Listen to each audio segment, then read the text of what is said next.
तुम जो भी कर्म प्रेम और भावना से करते हो,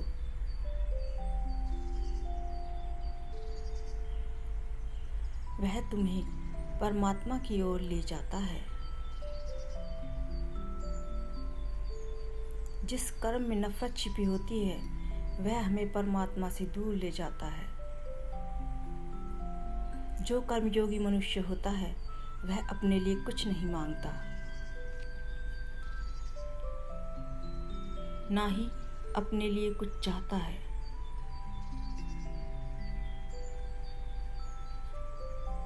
इसलिए उसमें कामनाओं का नाश आसानी से हो जाता है। कर्म करने और उसका फल पाने में लंबा समय लगता है, जिसकी प्रतीक्षा धैर्य के साथ करनी पड़ती है। बीज को वृक्ष बनने में समय लगता है।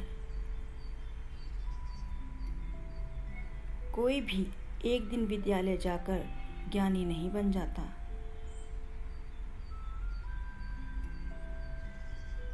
कर्म क्षेत्र कोई भी हो, कामयाबी सिर्फ धैर्य रखने से मिलती है। इस दुनिया में कोई भी व्यक्ति अपने स्वभाव से किसी के लिए प्रिय या दुष्ट नहीं होता। मनुष्य के कर्म उसको उत्थान या पतन की ओर ले जाते हैं। अविद्या से सांसारिक दुखों की शुरुआत होती है। संसार से घिरा हुआ व्यक्ति विषयों में आसक्त रहता है।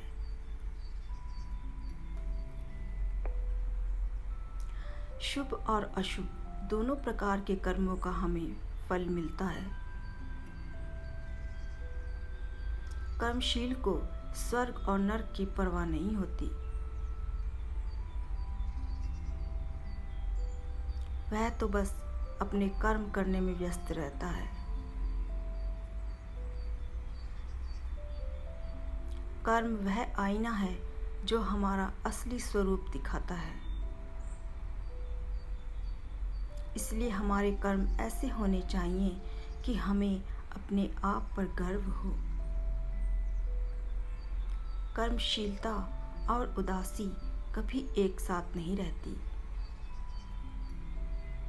क्योंकि कर्मठ व्यक्ति के पास उदास होने का समय ही नहीं होता।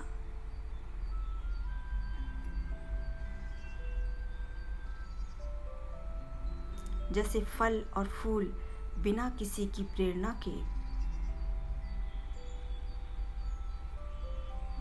अपने समय आने पर अपने पेड़ों और पौधों पर लग जाते हैं, उसी तरह हमारे कर्म भी समय आने पर हमें फल देते हैं। जिसको श्रम करने में शर्म आती है, वह सारी जिंदगी परतंत्र रहता है। जीवन में ऐसे काम करो कि आपसे परिवार, गुरु और परमात्मा खुश रहें। भविष्य कितना भी सुंदर दिखाई दे, पर विश्वास मत करो। भूतकाल की चिंता करने का कोई फायदा नहीं। जो भी कार्य करो, वह अपने आप पर और अपने ईश पर विश्वास करके वर्तमान में करो। अभाग्य से हमारा धन, नीचता से हमारा यश, मुसीबत में हमारा जोश,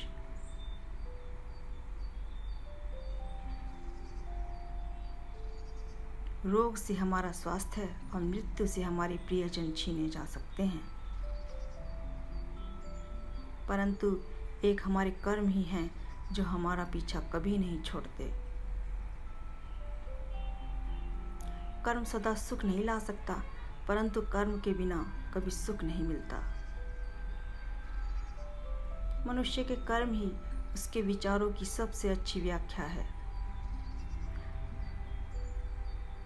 सोच विचार करने में जरूर समय लगाएं, लेकिन जब काम का समय आए